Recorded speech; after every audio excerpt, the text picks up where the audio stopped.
All right, Attorney Ruben Carranza. Good morning. Is it okay for me to say good morning? Baka yung location mo ay maano. No, no, yeah, it's good morning. I'm in New York. Well, actually New Jersey, but just across the river Right, from the city. Yeah, right. Wow, you're so New York. No? It's like it reminds me of someone. You're so New York. right. Ruben, you're now based in the International Center for Transitional Justice, right? Just to be clear. Yes.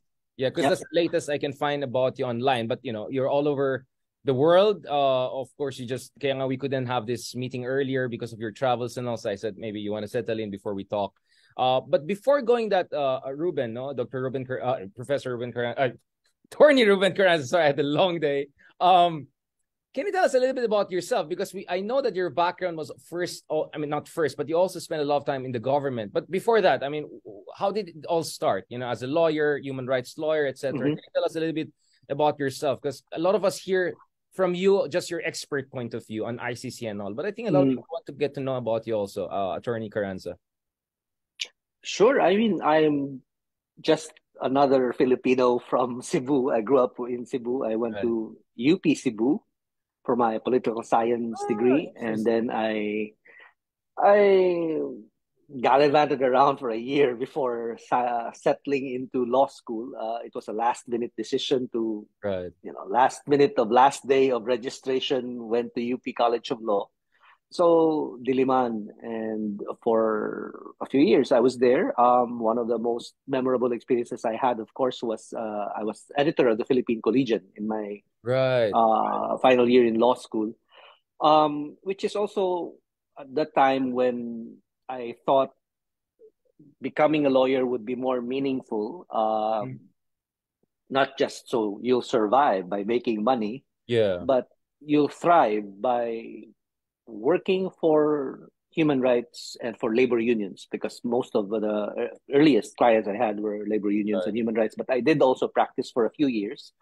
To cut the long story short, I was asked to join the Department of National Defense Right. as an Assistant Secretary for Defense of my then client, Orly Mercado. He was my client for All many right. Right. years, DND and secretary. he became Secretary of Defense. I joined him after um, working in helping him out in the Senate as my client. And Right.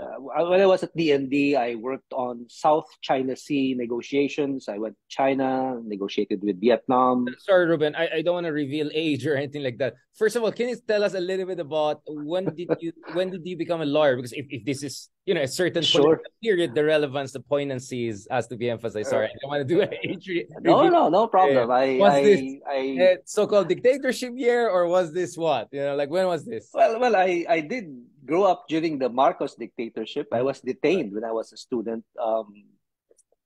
84. But I finished law school in 1990, and so I started working in government in 1998. Oh, so very And so I transition. served, Yeah, yeah, yeah. yeah. Very So transition. I worked in the department, South China Sea issues. I helped draft regulations for how the Philippines would treat child soldiers. I dealt with the modernization law of the armed forces and So this is implement. Ramos. This is Ramos No, administration. this is Estrada. The Estrada. president Ah, was so Erap, yeah, right, right. right? But because this was Estrada also, when he was impeached, even before the Right. impeachment trial of Estrada began, I resigned because once you're impeached, it's difficult to continue to trust a a president who has been impeached, especially for the reasons he was impeached. So I left the government after 2.5 years. That was my first government work, and went back to practice. But I did represent a few more um, clients Clients, from yeah. the progressive movement, including, for example, the Akbayan Party. Right, So I right. represented them in court. After Gloria Macapagal Arroyo became president, some of her people, advisors at that time, asked me to rejoin government, offered me some position because they thought I was helpful with my public resignation and all of that. But I declined because I didn't really want to go back to government. But Were then you they like came burnt back. out or you felt burnt? Nasunog ka ba dun sa experience Mhm. mo? Um, Yeah. it was more like that stint, the Department of Yeah. National Defense. Of course, it was very helpful for me from a learning and career perspective, I guess. Right. But I was also the first civilian ever, the first non-military background person Right. in that position. And then you have Orly Mercado pa, who's also a non-military exactly. person. Very interesting. And yeah. And so it was, in many ways, it felt like we were under siege for at least for Right. the years I was there. You're trying to work in an institution that had never really gone through deep reform after the dictatorship. And worse, it saw itself, and many people saw it as having decisively changed history when you could actually have a more nuanced view of that. So it wasn't so much that I was burnt out as perhaps I realized that there were things that I could not do. But it was a learning experience because that was how I realized that when you work in government, you have to set very modest, very specific goals. Correct. They offered me another government position. I declined, but then they came back and offered yet another government position. And it was a position that I thought would help me serve the people better because it was very specific. Mm-hmm. Commissioner of the Presidential Commission on Good Government. Right. And so I accepted it because it was very the PCGG. Apropos, yeah, it's a very poignant position. I want to talk about this because one of your successors, of course, I mean, he had a pretty tough position. I think he's also in the United States right now. Can you tell me a little bit about that commission? Like, because let's face it, one of the criticism against previous administration is that, if the Marcoses were really X, Y, and Z, then what have you done? Where the retrieved ill-gotten wealth? What has happened about it? So for me, at the very least, siguro kulang sa PR. People don't know much about how much was retrieved and all. Like, what's going on there? I mean, in retrospect, saan kayo nakakulang? Saan kayo tama na feeling nyo hindi na-appreciate? What are the things you're really proud of during your stint in that very important commission? Yeah. Well, the biggest recovery of Marcos assets happened when I was at the PCGG. We recovered $680 million of Marcos Swiss bank accounts. $180 million. Wow. That's a lot. So it's not, of course, our accomplishment only. The litigation lasted for 15 years. And so to your question, how long, why did it take so long? What happened to the assets?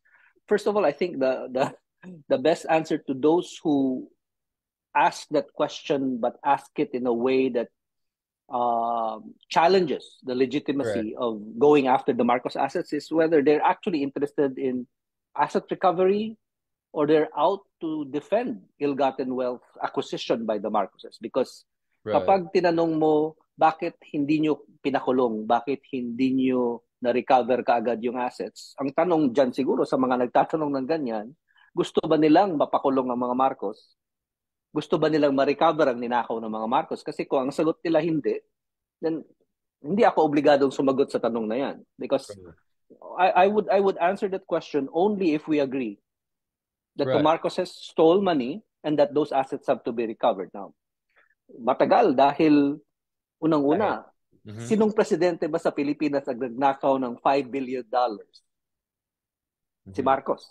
No one else. I mean, we've had corrupt presidents since Marcos. And maybe now we have another corrupt president after Marcos. Yeah, and even before Marcos. Right. Even before as well. But nobody stole that much. Correct. Pangalawa, because no one also lasted that long. I mean, 21 years. Exactly. Is a lot of time to get creative, right? Exactly. And they didn't just spend all those years shopping. They also spent it hiding the money that they would use for shopping. And they didn't just shop with the money. They invested that money, all money stolen, and now they have a return on their investment, Marcos Jr. So it took decades to litigate these cases. And I should also mention, finally on this point, that the PCGG was, at that time, it was created in 1986, sui generis. No? Lawyers love that term. It simply means distinct. Precedence. Yes, and therefore, you don't have any kind of template to use. In a broken democracy, not that we ever had one, but whatever democracy that was already fragile that the Philippines had was broken 21 years of dictatorship would mean it was so dysfunctional even after Marcos that creating a commission that would go after the Marcoses right after the Marcoses left would also be very, very challenging in itself. And as you saw, as many Filipinos saw it, it was difficult to keep the PCGG's integrity intact over those years. You're dealing with going billions of assets, not just Marcos. You have the Coancos and their control of San Miguel Corporation. You have PLDT. You have the biggest private corporations in the Philippines whose assets were sequestered. And it would have been very tempting for politicians, would-be politicians, even non-politicians, with access to the PCGG's power, to use that power to continue being corrupt. So, to be honest, that happened as well. In other words, it was just like any other government agency in the Philippines, even if its mandate was unlike any government agency in the Philippines. Yeah. So you needed someone at the helm, someone like Heidi Yorak, someone like Jovito Salonga, who understood the mandate and who kept their integrity intact in all the years that they were in government. So that was, at least that was the kind of PCGG I worked in. Interesting. Can you rewind a little bit? So you were saying there's no template for that because we're not the only country that went through corrupt dictators, right? Our neighboring Indonesia had horrible, not one, but two back-to-back, from Sukarno to Suharto, even worse. We have many Latin American cases. They also had pacted transitions. You know, you have Chile, you have Argentina, etc. You have South Africa, of course, after apartheid. So what you're saying is there's no parallel case or precedence in other post-colonial, troubled, broken democracy post-dictatorship? So how did the idea come about? Sinong nag-isip niya? I mean, So the examples you mentioned, Richard, are precisely why the Philippines was distinct in 1986. At that point, there were a few countries that had transitioned from dictatorship to, well, a semblance of democracy. But even in the few, Argentina is an example. The Argentine military junta from 1976 to 1983 gave a power. That's why you probably saw the movie 1985 Argentina. And of course. Right, because in 1985, the junta finally gave up power. They were prosecuted. But if you look at what happened in Argentina, for example, they were prosecuted for human rights violations. They were not prosecuted for corruption. If you look at Chile and Augusto Pinochet, he was not necessarily prosecuted right away, but later on, he was prosecuted again for human rights violations. So many of the post-dictatorship countries, not just in Latin America, but even in Eastern Europe, for example, they were made accountable for human rights violations, but fewer were held accountable for corruption, when in fact those two types of abuses were committed during these dictatorships. The Argentine military junta, for example, wanted to be shielded from prosecution for what they called los ilícitos, which is just ill-gotten wealth. Exactly. So the Philippines offered a template when there was none. But Jovito Salonga, Joker Arroyo, and these eminent lawyers in the Philippines crafted a law that became Executive Order Number 1, the very first law signed by Cory Aquino as a revolutionary president, creating the PCGG, and they specified that the PCGG would only go after corruption. There was a separate commission, Presidential Commission on Human Rights, headed by Senator Jokno, who went after human rights abuses of the military, which became a problem, like I said at the beginning of this discussion, because the military saw itself as a savior and did not want to be prosecuted. We saw that in Argentina, we saw that in Chile. So that commission folded up, the PCGG. PCGG went on to exist. I want to focus on this again. This is very, very important. Now, I remember I interviewed Jokno, well, the son of the Jokno you're mentioning, during Chel last year, and you know the discussion was interesting because my point was you can never have a genuine democratic transition if you don't get your judicial system also in line with what you call rule of law, right? And one of the things that came out in our discussion, now, maybe remember, there's something we call deep state, right? Or parallel state, right? Like, for instance, in states like Turkey, even if there are elections, there's always a deep state of the military undermines it. Not in that Republican Party, Trumpian deep state, not legitimately a deep state. So the kind of argument was there was kind of like a parallel deep state DAO, like in judiciary, like this cabal or network of lawyers, Marcos era judges, etc., and they were not kind of out of the system. They were still there through and through, and that made it almost impossible for you to deal with the problems of the past. Like, what do you have to say about that? Because I think that's a very poignant argument that I didn't see much reflected in political analysis and sociological analysis. So I really had to ask lawyers about this, and they kind of confirmed what I've been thinking about, because because the court and judges, etc., is a completely parallel system that is usually not paid attention to by the media, but is absolutely essential to having real democracy, right? Yeah, and the if you had 21 years in power as a dictator, of course, one of the very first things you would try to control, take over, is the judiciary, because it's, in theory, at least according to the law you learn in law school, the judiciary checks the executive. You want to remove that check. You want to remove Congress. So he padlocked it. Marcos did. He shut down Congress, and then he took over the Supreme Court. He didn't have to do much to take over the Supreme Court, because even prior to martial law, even prior to the dictatorship, you already had a legal system in the Philippines dominated by the elite, reproducing its own elites. And literally sometimes, because children would become lawyers and they would also become justices after their fathers. And incestuous. Seldom their mothers. Yeah, exactly. Right. And so Marcos didn't have to do much to alter the Philippine judiciary. It was already beholden to the elite. What he wanted to do was for the judiciary to be beholden to one faction of the elite, his faction of the elite, removing everyone else. He had 21 years to do that, and literally he did that through one person, Estelito Mendoza, his Solicitor General, his only Solicitor General over the entire 21 years, his only Justice Secretary over those 21 years, who, like I said, shaped it so that it would bend and continue to bend over backwards for Marcos over the years. So he appointed his subordinates as solicitors, who then became judges, who then went up the ranks within the Marcos dictatorship judiciary all the way to the highest office, highest position in the Philippine judiciary, the Supreme Court. So for years, the Supreme Court of the Philippines under Marcos constitutionalized torture, allowed enforced disappearances, never questioned the presidential decrees that led to the stealing of the coconut levy, for example, never challenged Marcos and the absurdity of having a president issue warrants of arrest. Even for individual activists, for small persons who could just have been charged in court if he wanted to, but no, this was a complete dictatorship, unchallenged by a Philippine judiciary. Now, if you remove the dictator but not the judiciary he created, what do you get?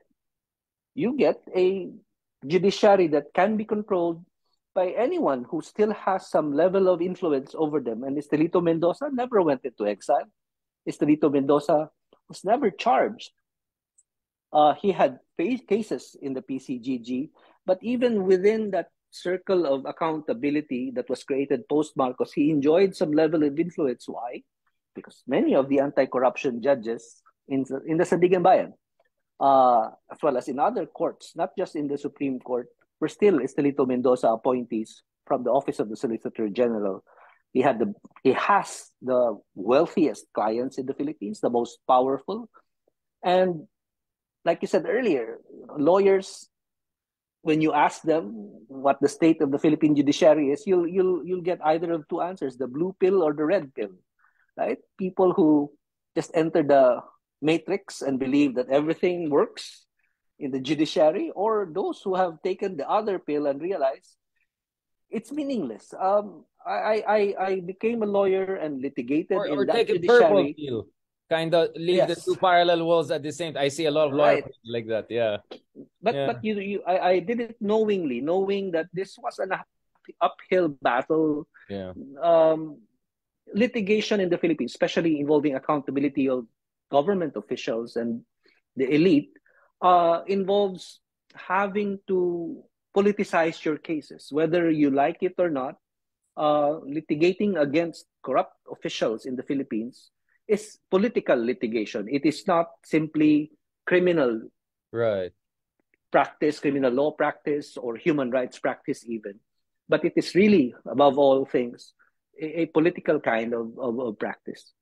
Ruben, I want to get back to this because, okay, again, I'm not here for the blame game. I'm here for contextualization. So I'm very glad that you mentioned that it's not like the Philippines was a paradise and then Marcos created, a hellish dictatorship over it. No, the system was completely compromised. We know that at the point the Supreme Court was not, approving the necessary laws. Taxation was in a mess. So Marcos' emergence was not in a vacuum, right? So I think that's something that people forget, and many scholars like Benedict Anderson did exactly what you said. He became the supreme caudillo when you had many little caudillos later on.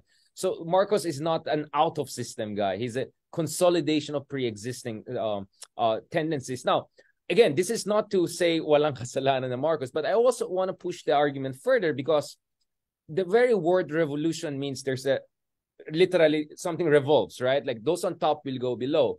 And of course, what makes a revolution crucial is what is done by those who are at the vanguard of the revolution in the critical period.